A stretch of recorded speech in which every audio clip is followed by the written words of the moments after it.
ऋषि पाणिनि ने शब्द की रचना की और अक्षर को रूप देने के लिए प्रथम प्रार्थना की।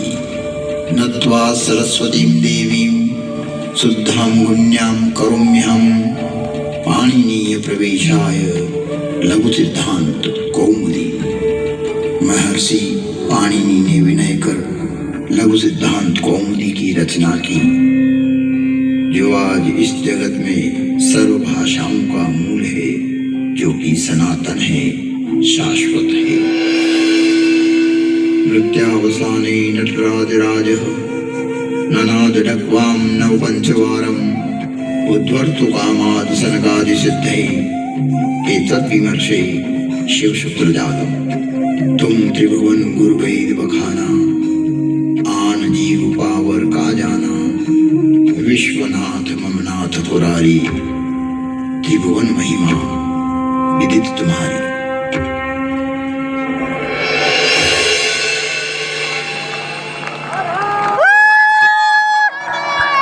हर हर महादेव। सुनी शिव कंपित मोहि विलोकि अति उपजा भरिता। युगों पहले की है कि जब अनेक अंतरिक्षों में अनेक ग्रहों पर उद्भव, पालन और संहार हो रहा था। अर्थात कई सारी सृष्टियों का प्रादुर्भाव और विलय हो रहा था। कई वहाँ की सभ्यताएं विकसित हो रही थी तो कोई नष्ट हो रही थी, और वर्तमान में भी यही क्रम अनंत कालों से चल रहा है और अनंत कल्प कल्पांतरों तक चलता ही रहेगा। यह अंतहीन क्रम है, परंतु यह घटना इस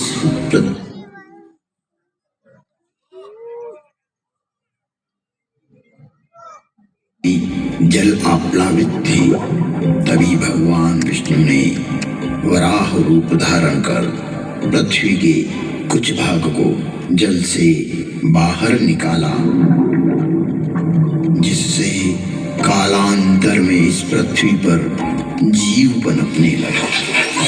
और एक बड़ी काल गणना के बाद यहाँ मानव पैदा हुआ, किंतु उसे किसी प्रकार का बोध नहीं था, किसी भी प्रकार की अभिव्यक्ति की समझ नहीं थी। ना तो उस समय शब्द था, ना कोई वर्णाक्षर। चराचर जीव जगत अपने अपने समूह में एक मूक दृष्टि से एक दूसरे को निहारते थे, लेकिन कुछ भी अभिव्यक्ति नहीं कर सकते थे। चारों तरफ इस पृथ्वी पर सन्नाटा ही सन्नाटा था। प्राकृतिक स्वरों, ध्वनियों के अतिरिक्त यह पृथ्वी निशब्द थी। ऐसे कई युग बीत गए कि अचानक ब्रह्मा को विचार आया कि पृथ्वी का निर्माण हो चुका है। विष्णु ने अपनी व्यवस्था भी व्यापित कर दी है, लेकिन शब्द की उत्पत्ति कौन करेगा? बिना वाणी अभिव्यक्ति कैसे हो पाएगी?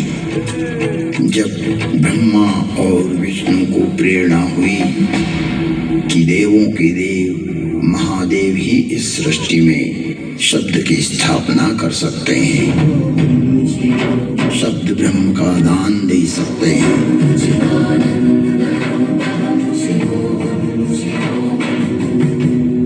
परंतु शिव का समय अधिकतर समाधि में ही व्यतीत होता था। जगत में वेद की स्थापना के लिए, मनुष्यों में, प्राणियों में सत्य, प्रेम और करुणा की भावना प्रकट करने के लिए, शब्द को देह देने के लिए महादेव को समाधि से जगाना अति आवश्यक है।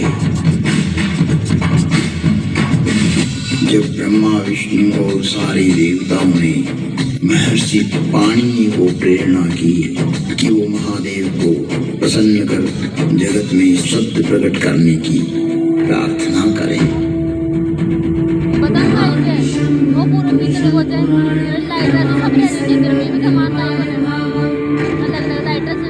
महर्षि पाणिनि की निष्प्रिय एवं जगत कल्याण की भावना से की गई तपस्या ने भगवान शिव की समाधि में विघ्न डाला। महादेव की समाधि असमय भंग हो गई। महादेव की जागते ही उनका रौद्र रूप प्रकट हुआ और उन्होंने अपना नाद शस्त्र डमरू उठाया और भयंकर तांडव करने लगे।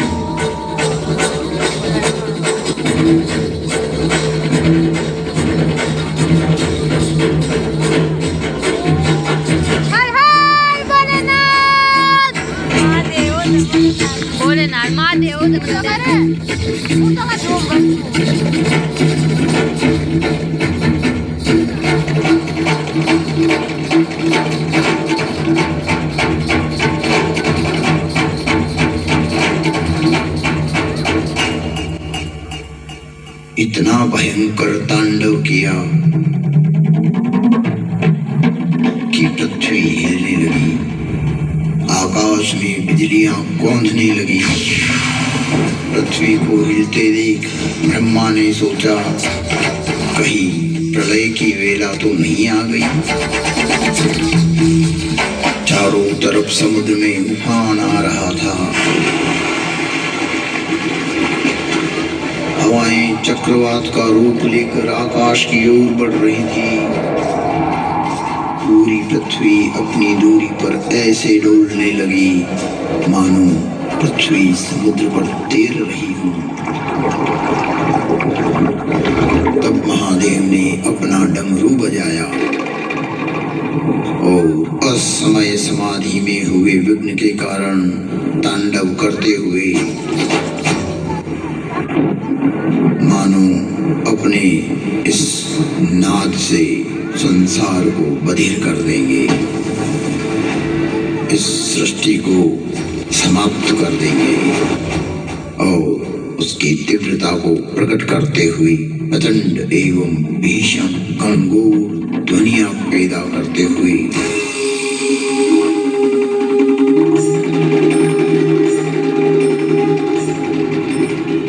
उग्र एवं महिमामय भयंकर डमरूनाद किया, जिससे प्राणी मात्र की श्रवण इंद्रियां लुप्त हो गई। नाद इतना भयावह था कि प्राणी मात्र के कर्ण भेद हो गए। कुछ काल के लिए यह स्थिति बन गई। महादेव तांडव करते हुए अपने उग्रनाद वाद्य से कुछ ऐसी शाब्दिक रचना की जो आज इस भूमंडल पर शब्द और श्रवण का कारण है, जिसे महर्षि पाणिनि ने अवरुद्ध हुई अपनी श्रवण इंद्रियां पुनः जागृत होने पर शब्दों में पिरोया। जगत कल्याण के लिए महादेव की प्रेरणा से नाद वाद्य से निकली हुई ध्वनियां जो आज इस संसार में व्याप्त है।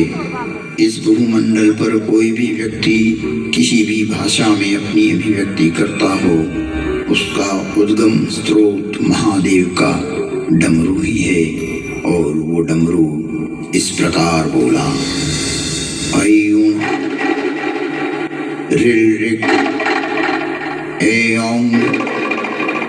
ऐऔच अयवरट लंग यमगणनम जभय गणदश जब गणदश खपचटत चटतव कपय शशशर हल।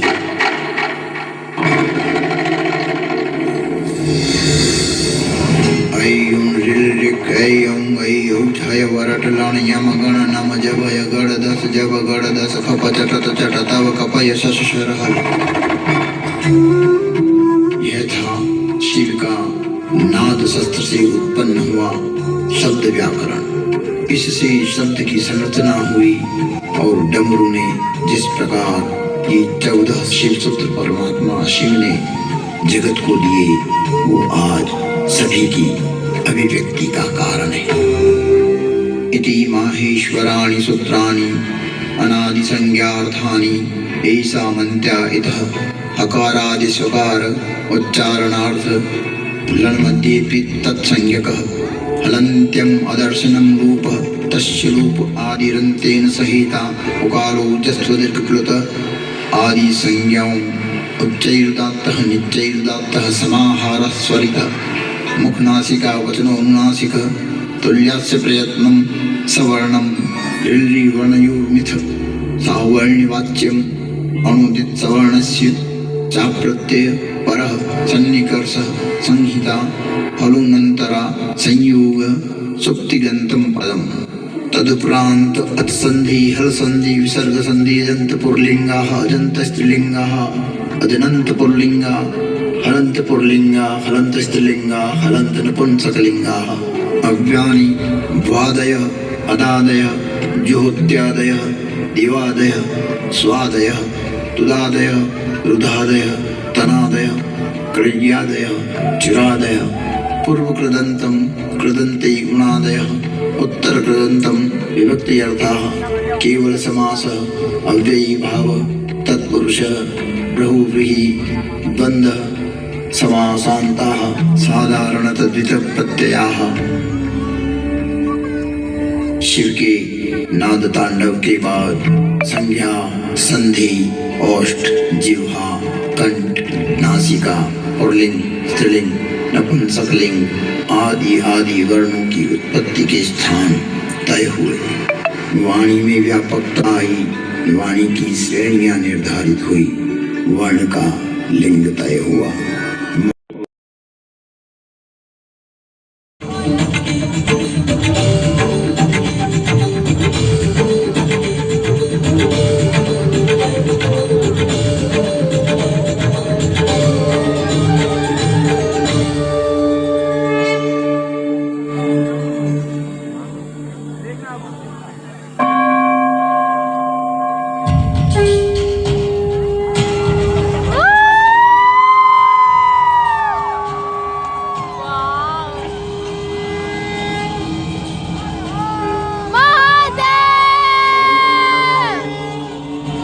वन्दे बोधमयं नित्यं गुरुं शङ्कररूपिणं यमाश्रितो हि वक्रोऽपि चन्द्रः सर्वत्र वन्द्यते। भवानी शङ्करौ वन्दे श्रद्धा विश्वासरूपिणौ याभ्यां विना न पश्यन्ति सिद्धः स्वान्तः। तुम त्रिभुवन वेद बखाना आन जीव पावर का जाना विश्वनाथ ममनाथ पुरारी त्रिभुवन महिमा विदित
सर्वव्यापी हूँ।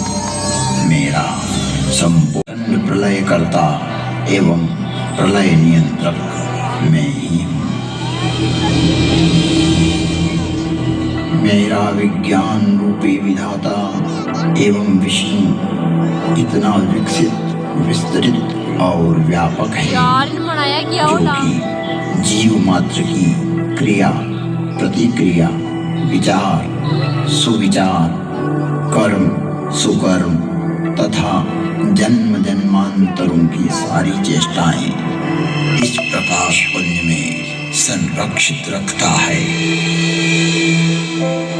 और फल सुफल का प्रतिफल यहीं से प्रादुर्भूत होकर परिणाम में परिवर्तित होता रहता है।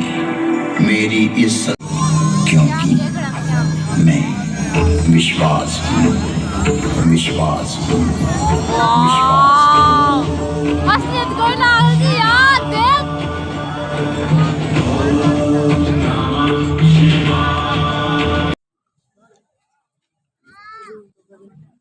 ऋषि पाणिनि ने शब्द की रचना की और अक्षर को रूप देने के लिए प्रथम प्रार्थना की।